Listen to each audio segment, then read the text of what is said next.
ಭಾಮ ಅವರೇ, ಭಾಮ ಅವರೇ, ಭಾಮ ಅವರೇ. ರಾಣಿ ಬಂದ್ಯಾ?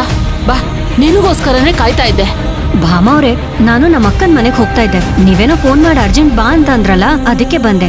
ಏನ್ ವಿಷಯ ಭಾಮ ಅವರೇ? ವಿಷಯ ಇದೆ ಕಣೆ, ತುಂಬಾನೇ ದೊಡ್ಡ ವಿಷಯ ಇದೆ.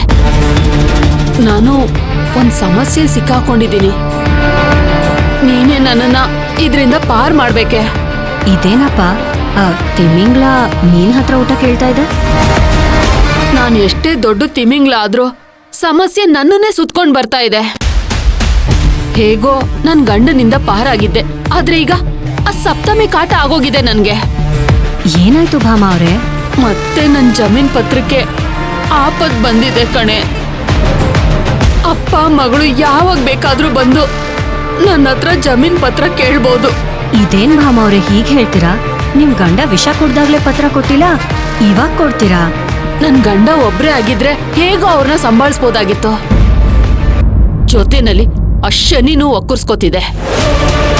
ಸಪ್ತಮಿ ಬಂದ್ ಕೇಳಿ ಪತ್ರ ನನ್ ಕೊಡಲ್ಲ ಅಂದ್ರೆ ನನ್ ಗಂಡ ನನ್ನ ಕೊಂದ್ಬಿಡ್ತಾರೆ. ಹಾಗಾದ್ರೆ ಇವಾಗ ಏನ್ ಮಾಡ್ತೀರಾ? ಪತ್ರ ಅವ್ರ ಕೈಗೆ ಸಿಗದೆ ಇರೋ ತರ ಬಚ್ಚಿಡ್ಬೇಕು. ಒಂದ್ ಕೆಲ್ಸ ಮಾಡು, ಆ ಪತ್ರ ತಗೊಂಡ್ ಬಂದ್ ನಾನು ನಿನಗೆ ಕೊಡ್ತೀನಿ. ನೀನ್ ತಗೊಂಡೋಗಿ ಅದನ್ನ ಜೋಪಾನವಾಗಿಡು. ಈ ಅಪ್ಪ ಮಗಳು ಸಮಾಧಾನ ಆದ್ಮೇಲೆ ನಾನೇ ಬಂದು ಆ ಪತ್ರ ನಿನ್ನ ಹತ್ರ ಈಸ್ಕೊತೀನಿ. ಇದೊಂದ್ಸಲ ಹೆಲ್ಪ್ ಮಾಡೆ ಪ್ಲೀಸ್ ಕಣೆ ರಾಣಿ. ಭಾಮ ಅವ್ರೆ, ನೀವ್ ನನ್ನನ್ ಇಷ್ಟೊಂದೆಲ್ಲ ಕೇಳ್ಕೋಬೇಕಾ? ನೀವ್ ಕೇಳಿದ್ರೆ ನಾನ್ ಮಾಡಲ್ಲ ಅಂತ ಹೇಳ್ತೀನಾ? ಬ್ಯಾಂಕ್ ಲಾಕರ್ಗಿಂತ ಸೇಫ್ ಆಗಿ ಇಟ್ಕೋತೀನಿ. ಹೋಗಿ ತಗೋಬನ್ನಿ. ಸರಿ, ಇಲ್ಲೇ ಇರು, ತಂದು ಕೊಡ್ತೀನಿ. ಸರಿ.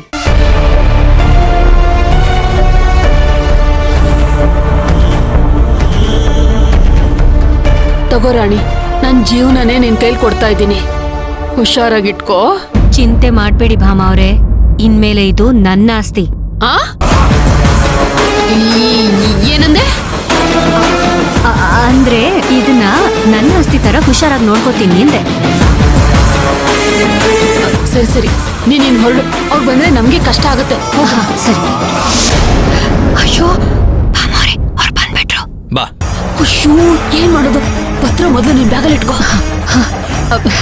ನೋಡು, ನಾನ್ ಬರಕ್ ಆಗೋದಿಲ್ಲ. ಅವರೆಲ್ಲ ಬಂದ್ರು, ನಾನು ಇನ್ನೂ ಅಡ್ಗೆ ಮಾಡ್ಬೇಕು. ಬೇಜಾನ್ ಕೆಲ್ಸ ಇದೆ. ನೀನ್ ಹೋಗು, ನಾನು ಇನ್ನೊಂದ್ಸಲ ಬರ್ತೀನಿ. ಸಪ್ತಮಿ ಚೆನ್ನಾಗಿದ್ಯಮ್ಮ? ಚೆನ್ನಾಗಿದ್ದೀನಕ್ಕ. ಭಾಮ ಅವ್ರೆ, ನೀವು ದೇವಸ್ಥಾನಕ್ ಬರ್ತೀರೇನೋ ಅಂತ ನಾನ್ ಕರಿಯಕ್ ಬಂದೆ. ನೀವು ಬರಲ್ವಾ?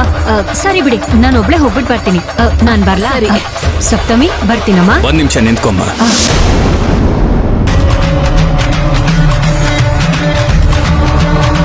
ಯಾಕೆ ನಾನು ಬರ್ತಿದ್ದಂಗೆ ಹೊರಟ್ಬಿಟ್ಟಿಯಲ್ಲ?